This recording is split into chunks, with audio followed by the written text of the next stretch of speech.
C'est un peu vénère. Viens un peu plus. Allez, mais où étiez-vous? Mais écoute, on arrive. Les bagages, il y a toujours un retard, c'est pas possible. On fait ce qu'on peut, hein. Vous avez préparé quelque chose, j'espère. Oui, t'inquiète. Allez, ça se passe ici, en piste. D'accord. À vous de jouer. Allez. J'y vais, oui. Bonjour Teja. Bonjour Serge. Alors qu'avons-nous au programme aujourd'hui? Alors au programme ce mois-ci, des poissons, des danseuses et des chanteuses. Puis, ensuite un petit voyage à Gautin. Et enfin, un artisan et un curé aux activités très originales. Untxaduza dezagun emanaldi hau.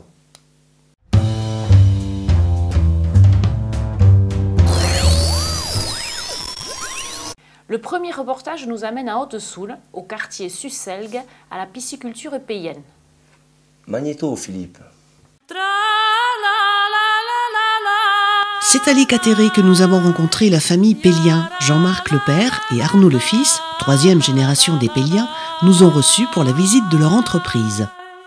Alors bienvenue ici sur le site de la pisciculture de Susselgue. Donc Susselgue, c'est le lieu et le quartier qui s'appelle comme ça. Donc mon père a acheté cette exploitation en 1968. À partir de là, dès 1969, il a commencé à faire du terrassement parce que c'était un terrain qui était très pentu. Et donc il a réalisé le début de l'entreprise qui est le canal d'amener d'eau. Et donc à partir de là, donc moi j'avais 10 ans et donc je me souviens très bien du départ. Car à l'époque, très jeune, évidemment, on était associés aux travaux. Ensuite, dans les années 85-90, on a réalisé une seconde plateforme. Et à partir des années 2000, la pisciculture a été opérationnelle. L'ensemble des bassins qui comportent une superficie de 2000 m² a été réalisé presque dans sa totalité. Et dans les années 2010, mon fils Arnaud a commencé à s'intéresser à l'affaire et aujourd'hui je suis très heureux de pouvoir transmettre cette exploitation à mon fils. Donc, la pisciculture n'a pas été créée par hasard sur ce site du Susselgue. Donc c'est un ruisseau en première catégorie et c'est une eau qui nous permet de faire un très bon produit, de faire une très bonne truite. Donc à partir de là, on reste dans des conditions naturelles, c'est-à-dire dans des conditions artisanales. Donc on ne va pas créer d'élevage intensif, c'est-à-dire qu'on va produire des truites dans des conditions les plus naturellement possibles à partir de ce que le milieu va nous apporter. Donc ici c'est le premier stade de l'élevage sur la pisciculture. Les reproducteurs ou les géniteurs pondent des œufs, on remplit ces bouteilles avec les œufs qui ont été fécondés. Donc depuis ici, l'eau arrive par le dessous et depuis ici jusqu'en haut, ces bouteilles sont remplies d'environ 300 000 œufs qui restent dans cette bouteille pendant environ 3 semaines, 1 mois. Et donc au bout de 15 jours, après le premier triage, on les met dans ces bassins où il y a un certain nombre de clayettes. On dispose environ chaque clayette de 10 000 œufs. Et donc à partir de là, on va les mettre dans des bassins qui sont un peu plus grands, où ils ont un peu plus de volume, où ils vont pouvoir s'alimenter et se développer correctement. Ça, ce sont des alevins qui sont nés il y a des jours et donc qui ont encore la vésicule vitelline sous le ventre. Et donc au fur et à mesure que le temps passe, cette vésicule disparaît et ils commencent à nager. Donc ils commencent à nager parce qu'ils deviennent légers. Là, nous sommes au dernier stade dans les closeries. Ce sont des... On appelle ça maintenant des truitelles qui ont entre 5 et 6 cm maintenant et qui, à cette taille-là, vont être transférées dans les bassins de grossissement à l'extérieur. Donc, suite au départ de l'écloserie, les truitelles sont transférées dans les premiers bassins de grossissement. Donc, ça, c'est du poisson qui arrive à environ 90-100 jours, c'est-à-dire 3 mois, et qui reste dans ces bassins environ 3 mois. Et donc, ils vont être calibrés régulièrement parce qu'ils grossissent. Et donc ensuite, il ne faut pas qu'il y ait trop de différence de taille, sinon ça pose des problèmes. Et donc on les change de bassin à peu près tous les mois et demi. Donc on va principalement vendre donc, aux grandes surfaces, on va vendre également aux poissonniers, on va vendre aux restaurants, aux hôtels. Nous ne sommes pas une grosse exploitation donc, avec une démarche intensive, donc on reste très local, très artisanal.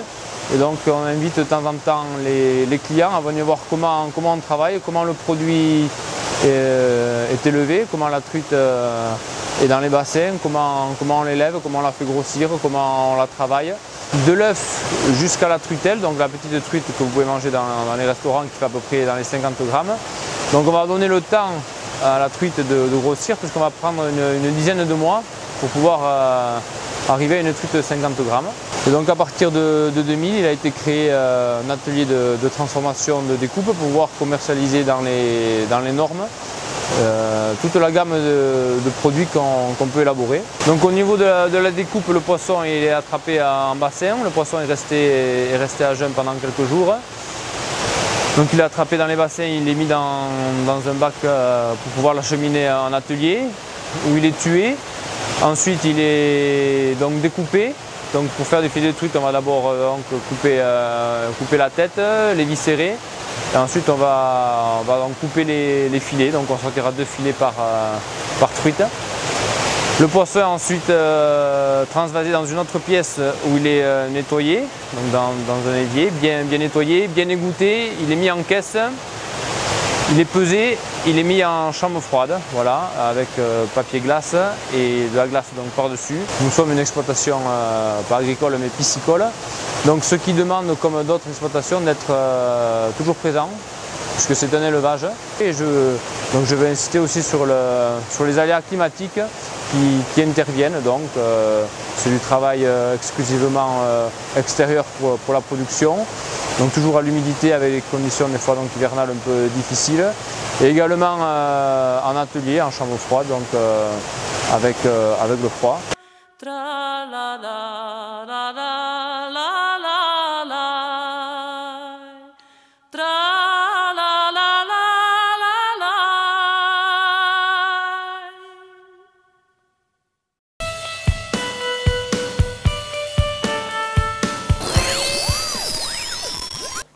Ah, c'est bien pratique ce reportage en milieu aquatique pour enchaîner avec le suivant. Ah, je vois pas le rapport là. Eh bien, écoute, l'eau, le water polo, ça s'enchaîne bien. Qu'est-ce que tu dis là? Mais on doit bien parler d'une activité atypique en Soule au prochain reportage. Ah, je vois, oui, effectivement, il y a un reportage de water polo qui était prévu, mais pour des raisons techniques, Philippe a dû l'enlever. Comment ça, l'enlever? Oui, il l'a enlevé. Il l'a enlevé. Ah, Mais nous aurons droit à un super spectacle de danse. Ah, si c'est de la danse, alors ça va. Nous allons vous présenter le parcours danse Chiberua qui mêle danse africaine contemporaine et danse souletine. Une aventure débutée en février et qui se terminera le 13 juin au cinéma Maulebait par un magnifique spectacle.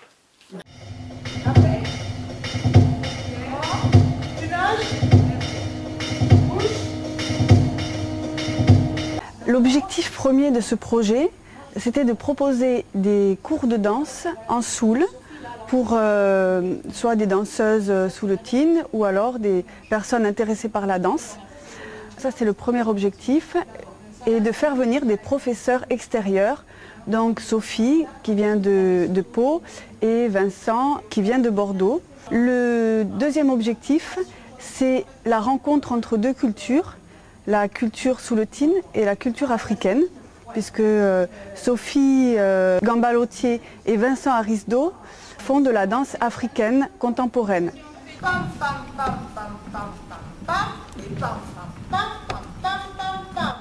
Sophie Gambalotier, je suis danseuse depuis un bon moment maintenant, ici dans la région, à Pau, hein, plus précisément. Et voilà, je travaille depuis de nombreuses années avec le chorégraphe Vincent Arisdo, qui est, on va dire, directeur artistique du projet là, du parcours danse en Soule. On a rencontré donc Joanie et Tebest, hein, et on s'est proposé de monter ce projet parcours danse ici en Soule. Alors parcours danse c'est quoi? C'est faire rencontrer le métissage de la danse, de la musique, des publics, l'échange, le partage. Voilà, je pense qu'en gros c'est ça. Hein, je suis d'origine de Guadeloupe, j'ai grandi au Pays Basque. J'utilise la danse africaine comme média, comme moyen d'expression.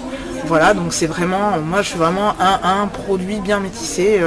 Voilà, je puise aussi dans la danse contemporaine, je fais un peu de temps en temps, et puis je me nourris des différentes danses aussi, jazz, etc., hip-hop, quand j'y arrive. Voilà.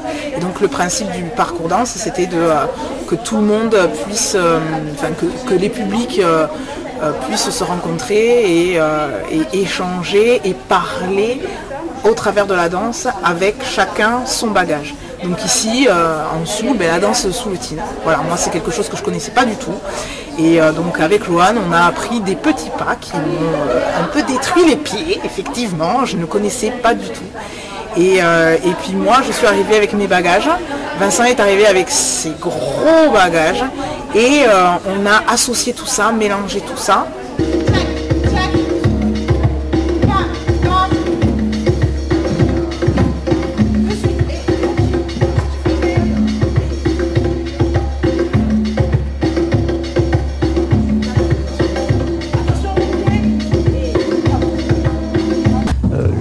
L'idée à la base du projet, c'était bien de créer des espaces de rencontre, de décloisonner les pratiques, de permettre la création métissée autour de la danse. Voilà.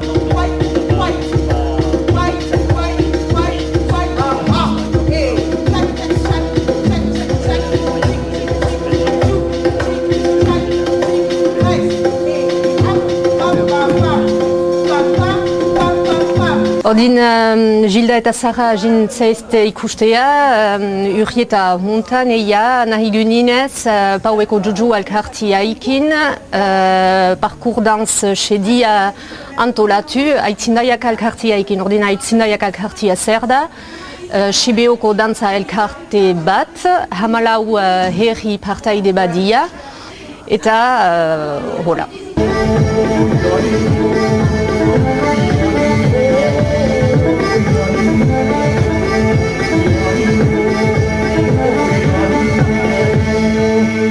Eta ordin proiektin zer da, sede hoi da, bi dantza elkartean sorkuntza bat, Afrikako dantzak alde batetik eta Sibeotar dantzak bestetik.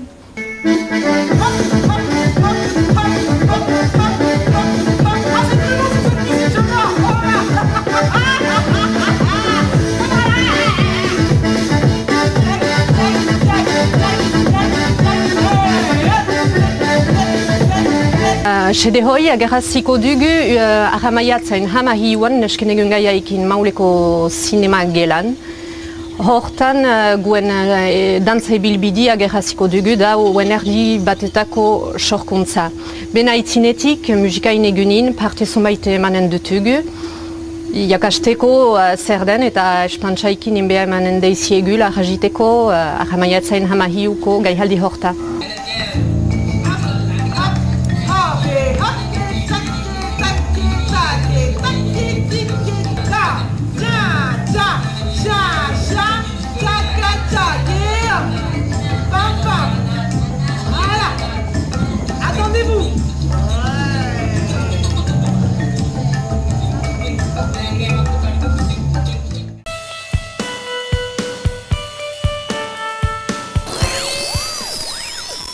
C'est magique la danse, j'adore. Tu sais quoi, ça me donne envie. J'y vais. Non, déjà, non. Je fais juste un petit mouvement et... Bon, t'inquiète, pas tant que madame finisse son mouvement, je vais prendre la suite. Passons donc de la danse au chant, dans un tout autre style, avec les sœurs Léa et Laura Echegoyen qui se sont produites à la Luna Negra à Bayonne. Magnéto, Philippe. C'est bon déjà, tu peux revenir? C'est bon, c'était assez meublé là?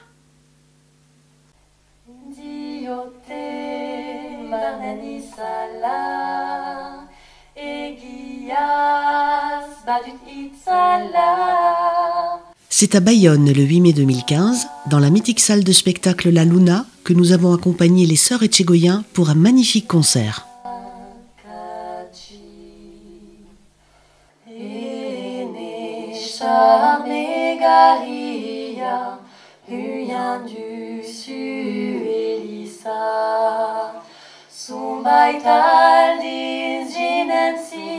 Nia, hat messa en sutea.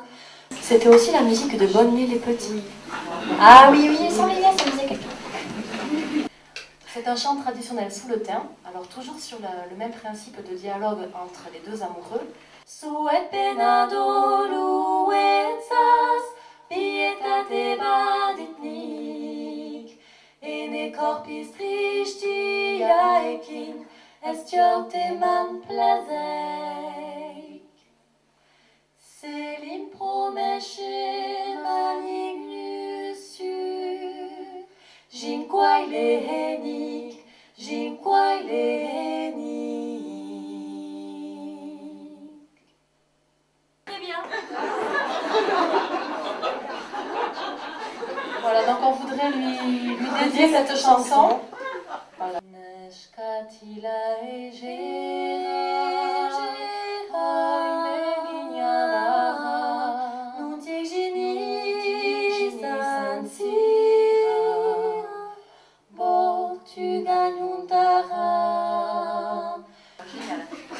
Elle s'appelle la Rota Triste.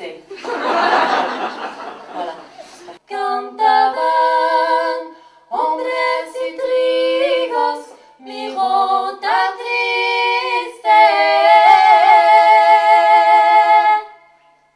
Mais le contexte est assez dramatique, hein, encore une fois, puisque le père est parti en mer. On adore. Tempête menace. Et voilà. Chant des scènes.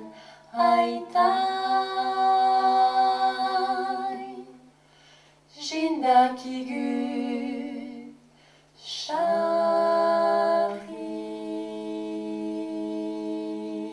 Et l'endroit quand même c'est Ori, donc c'est pas rien.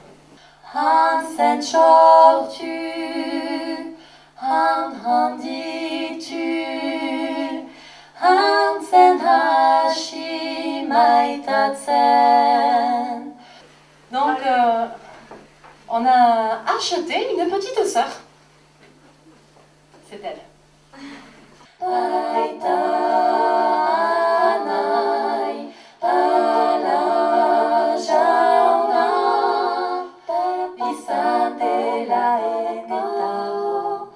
Voilà, parce que les chants de mariés, ça nous parle étant donné que nous, on n'est pas mariés. À bon entendeur, salut. Bizia zitaien alagea, nushta jin, erena benin sateke, si yakin café un batten hartzea, et ametuas jigua plaisir dialari. Et sa mère est désespérée, voilà, la mère est désespérée, parce que la fille a déjà des cheveux blancs, mais Joseph ne demande pas un mariage. Oh Joseph, ich will make up after we almost through. Oh Joseph, Joseph, Joseph, time is fleeting. And he went down my eyes standing rain. My mama has a fear, wedding bells I never hear. Oh Joseph, Joseph, Joseph, won't you name the day? Et puis un jour, à la fin d'un concert, il y a une dame toute gentille qui vient nous voir et qui nous dit « Je vais trouver quelqu'un qui parle un spécialiste du yiddish. » Magnifique. Voilà.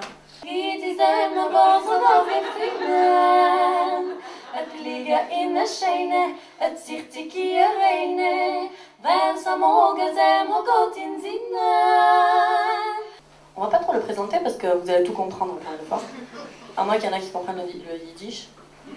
C'est pas ce qui m'attend là-bas au tournant, mais pour le moment, je vais de l'avant, cheveux au vent, tout en chantant papam papam papam papam.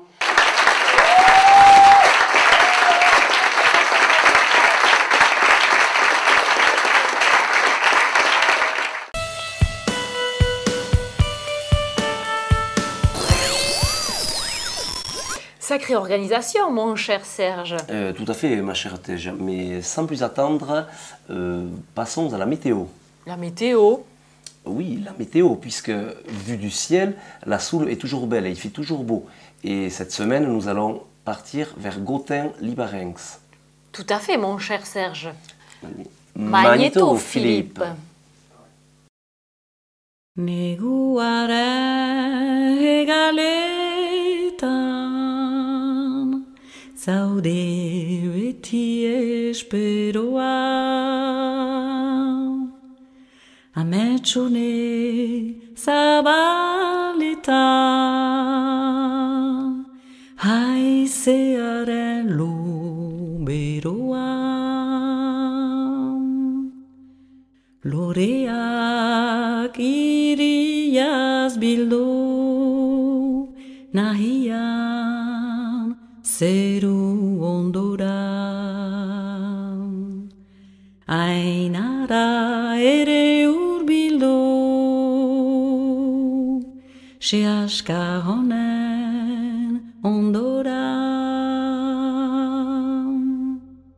ilargi uren tema aire airosa zainean loak zaitzala ere man edoi ez dien gainean niñaño bubak darama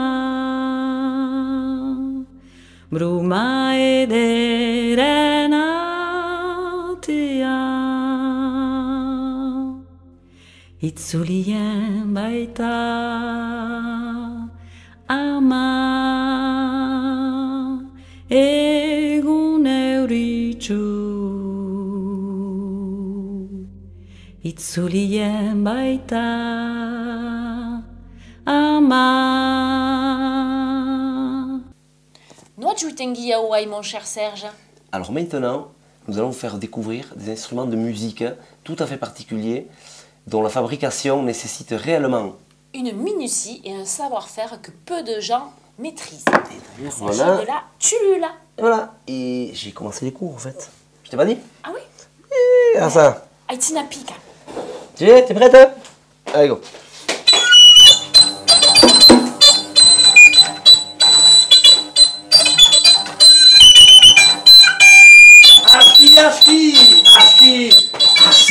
Ça suffit. Non mais je te dis, il faut que je m'entraîne. Et puis c'est bien de faire profiter au public. Au boulot déjà, au boulot. Allez, assieds-toi. Il a l'air vraiment tendu ce coup-ci. Bien. Alors, on repose tout. Ok. Il commence un petit peu à nous énerver quand même là.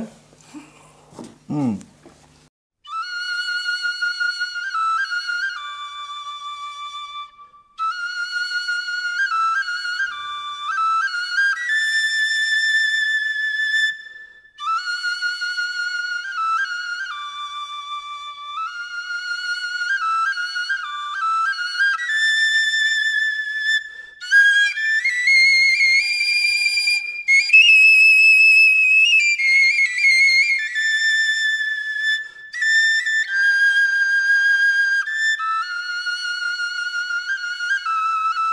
Didier Keeil, le président de notre association bien connue pour la fabrication de tune-tune et de tchulula, nous explique son métier.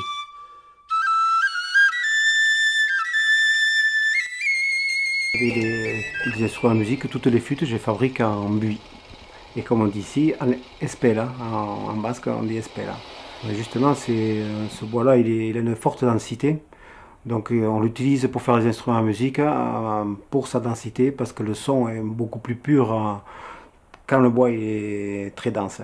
Et souvent on prend dans le buis, on élimine le cœur et on prend dans le fil du bois pour choisir la meilleure partie de ce bois-là. Et par contre on le laisse sécher, on le débite de suite, on lui fend le cœur. On lui fend le cœur pour justement pour pas qu'il se fende à partir du cœur et qu'il s'éclate quoi. Et donc on le laisse sécher après encarrelé pendant pas mal d'années.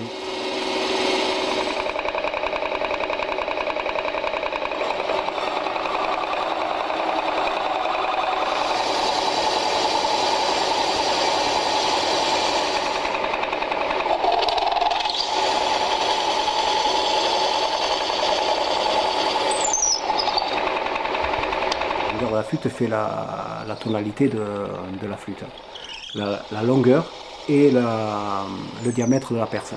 On peut faire une flûte à 3 trous avec une perce plus petite ou plus grande et de la même longueur, mais elle ne sera pas de la même tonalité.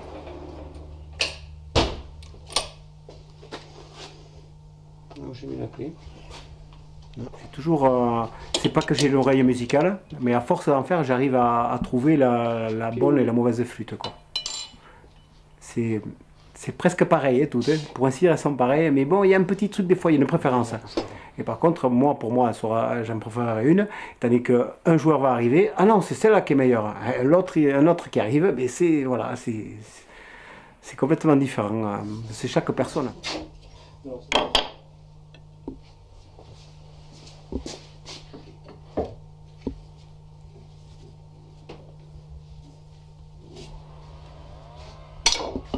Normalement, celui-là. Tu es.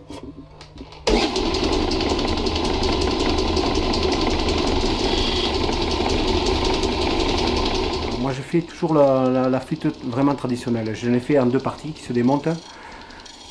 Bon, je préfère ce style-là, garder la tradition comme avant, quoi, un peu. Garder l'âme qu'elle avait avant, quoi, voilà. Et bon, ici en Soule, on aime bien qu'elle claque un peu, qu'elle soit un peu puissante, forte, un peu comme le chant qu'il y avait ici, et la façon de s'exprimer aussi, parce qu'on a tendance à s'exprimer un peu fort, quoi.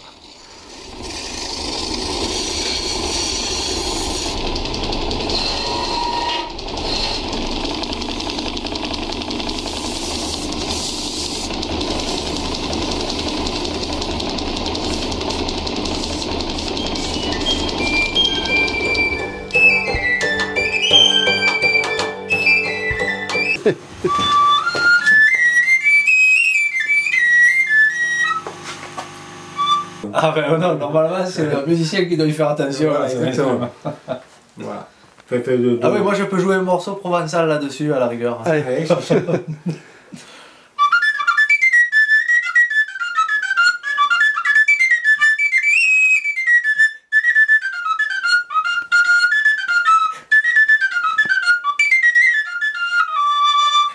Faut que dans ma tête je le décale de 2 tons pour changer le doigté pour arriver à le jouer. Vous semblez que vous étiez un peu décalé là-bas. Ouais, c'est ça. Salut.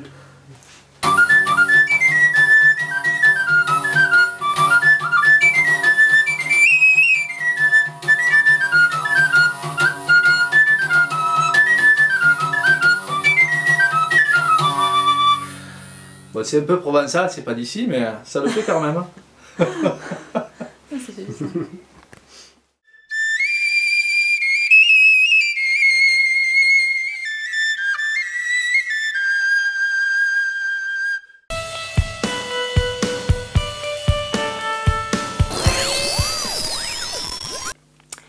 Ça va? Ouais, un petit peu énervé quand même, mais bon, avec ce petit coup de rouge, ça va beaucoup mieux. Bon, très bien. Le reportage suivant va nous détendre à tous. Il s'agit de l'invité du mois. Nurk ez du ezagutzen Aita Junes Kazanav. Sortzauz Xantagastar, Aita Junes Kazanav harrigile, pastoalizki bazale, jenten minen sendoazle, euskalzale, eta luzaz jaun retoz egondena basabuien. Noel etxigoien eta jande zokarrotz izan zaitzo ikustea. Behar ditzagun Aita Junesen oharrak. Chaka Chinchou, Philippe. Un homme de paix, de culture et de foi, un homme avec des convictions autant religieuses qu'humanistes. Avec Alian Dessocaros, notre reporter du jour, nous avons rencontré le père Jules Cazenave, qui passe sa retraite à Saint-Palais, dans la maison Etchekopar. C'était Aita Junes, nahinik ez zu lehenik aipatu zu betaramita hasia, eta betaramita izatez irakasle, eta irakaslegoan igan duzu otan 30 urte. Bai, 30 urte, betaramen 4 urte, Limogen egonen duzen 12 urte, eta 17 urte heben do Napalen, Etxekoparreko kolegioko eta eskolako direktor bezala. Bai, zuzendai bezala, dena emaiten zuntiane eskolak, ze emaiten zunien latia? Bai, frantsesa, latia eta greka. Funtsa. Jo, jautsi duzu jakorjoleguane gune aski behezi batetan eta memento aski behezi batetan Israelen zinen, 1948an. Kontatzen ahal dituzu amini bai? Hi urte gandetan Israelen, peseskolak han egintitzat, eta han munduzen ordean 48an Israeleko herria eginek izan delaik. Eta Israeleko ikusetizat han gerlan, biak garreki, eta zezuntzun entaziz goxo. Egun batez ikandit, bala bat bi alta gainean, horrelatxe goxago. Eta han behan lehertu zuzun. Eta lotxatu ninduzen aminiba. Zuma denbo egon zinen, 48an ahan zinen? Hi urte ez, 8an arrazin. 8an arrazin. 45an junun duzen, eta 8an arrazin. Mutxaita junez. Eta 8an apestek. On va parler un petit peu d'un sujet qui peut étonner, c'est que vous êtes quand même quelqu'un qui a de grandes connaissances dans le yoga et dans les méthodes de relaxation. Comment cela vous est-il venu? Bon, comment cela m'est venu, voilà. J'étais donc dans les Pyrénées, et dans les Pyrénées, j'avais beaucoup d'occupations physiques. Je faisais de la montagne, je faisais du sport, et de la pelote basque évidemment, avec le charret. Ensuite, j'ai été donc versé en quelque sorte au collège de Limoges, et là je me suis trouvé en pleine ville. Et je me suis dit, tiens, ça par exemple, alors qu'est-ce que j'ai fait? J'ai fait construire un fronton, et on a joué à la pelote là-bas avec le charret, et il y en a des anciens élèves qui sauraient jouer au charret comme ici. Bon, ensuite, lorsque je suis donc arrivé à Limoges, je me suis dit, il faut quand même que tu sortes de là, et j'avais quelqu'un que je connaissais, un Hollandais, un jeune, assez jeune, et qui pratiquait le yoga. Alors c'est lui qui m'a initié au yoga, ça a été mon gourou en quelque sorte, et c'est comme ça que j'ai pu faire du yoga, alors que ce n'était pas trop à la mode à l'époque. Je fais mes exercices de yoga tous les matins, écoutez bien, à 5h moins 10. En lien avec le yoga, Père Jounès, vous avez donné durant des années des cours de relaxation. Oui, bon alors la relaxation, j'ai été je pense aussi un des premiers à faire la relaxation au public. Bon, je l'ai fait donc ici à Saint-Palais pendant 17 ans et je l'ai fait en Soule plus de 20 ans probablement. Ce qui fait que j'ai fait des séances de relaxation au public pendant une quarantaine d'années. Et j'ai fait une séance particulière d'une semaine à Bayonne. On m'avait demandé de faire des séances de relaxation à des enseignants venant de toute la France. Et il y avait 104 enseignants. Alors pendant 5 jours, je leur ai donc fait des séances de relaxation. À la fin de la session, ils m'ont dit ceci, voilà, nous avons fait ces séances, mais nous sommes heureux, nous n'avons jamais été si relâchés. Bon, alors les séances de relaxation, c'est d'abord la respiration, être maître de la respiration. Et je crois que c'est une chose très importante pour tout le monde.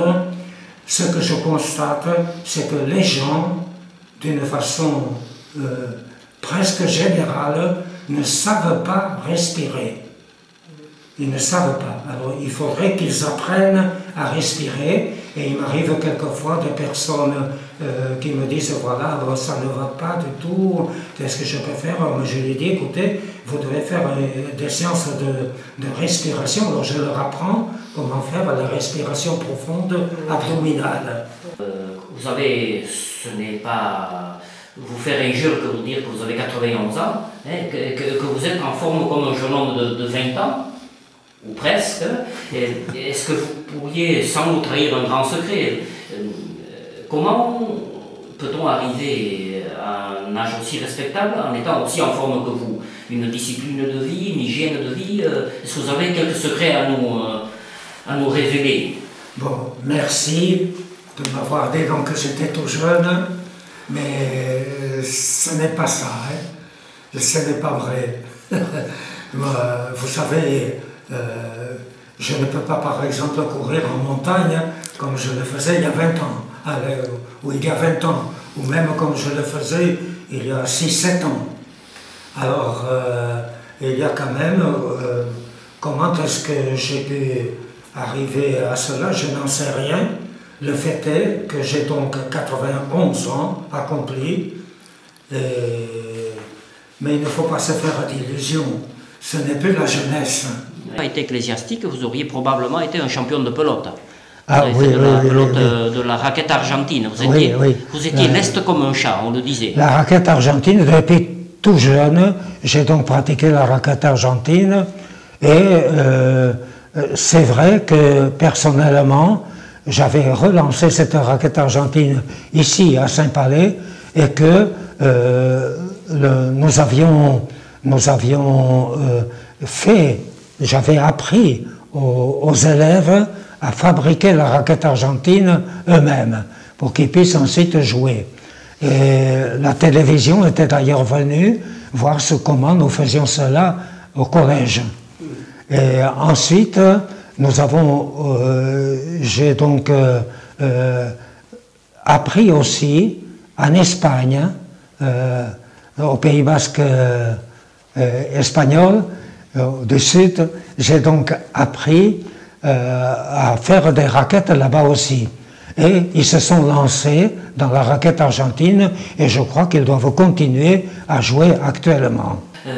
Baduzu beste jakitate batea eta jolaseko ni hau badakit, ni hau probatuike, lantraien jakitati, eta hor libria baduz eginik, lantraien jakitati hoie gazte itxintzaizun. Betidanik badakiz lantraia bazetezen goie herrien eta batzetan bazezen beti lantraia zumait.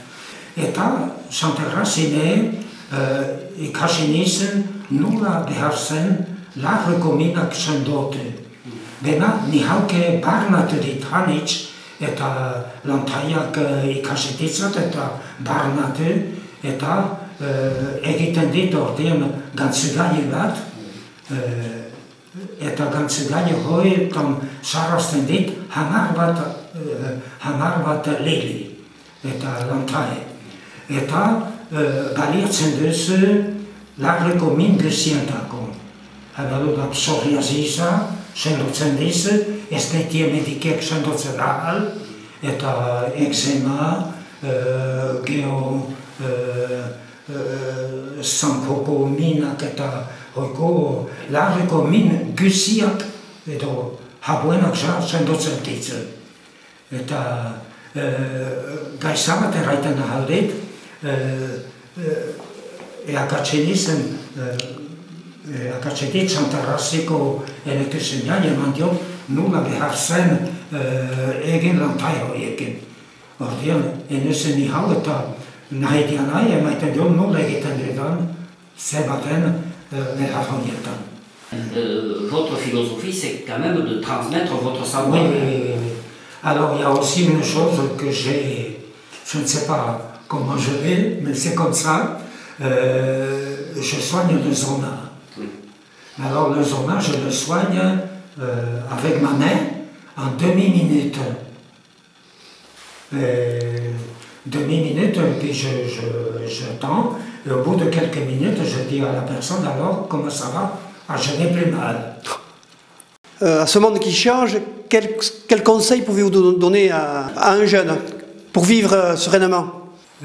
Qui mène une vie normale. Nous n'avons pas parlé, mais il y a la nourriture. Une nourriture ordinaire, très simple, sans trop de viande, hélas, On en abuse, je crois. Ensuite, une hygiène de vie un jeune qui fasse du sport et si possible de la gymnastique personnelle. Parce que le sport, c'est bien, mais ça ne dure pas éternellement. Il ne faut pas se faire d'illusions. Jusqu'à vers 40 ans peut-être, quelques sports plus faciles, un peu plus longtemps, mais pas très longtemps. Alors bon, une hygiène de vie et puis des exercices physiques. Et s'ils peuvent faire du yoga et de la relaxation, qu'ils le fassent. Cette troisième édition de Shibero Telebista s'achève. Nous remercions tous ceux qui soutiennent notre jeune chaîne. Et un grand merci à vous tous qui êtes de plus en plus nombreux à regarder cette si belle émission. Nouveaux présentateurs et globetrotters, on vous attend. Dagunilabeta hatxarrin aldukezia ikusten Shibero Telebista, beste emankizun berrieli batekin oso zuin interesantago. Horta gabe, izan zite oso albez anuntza eta guano hobeki. Izan anuntza!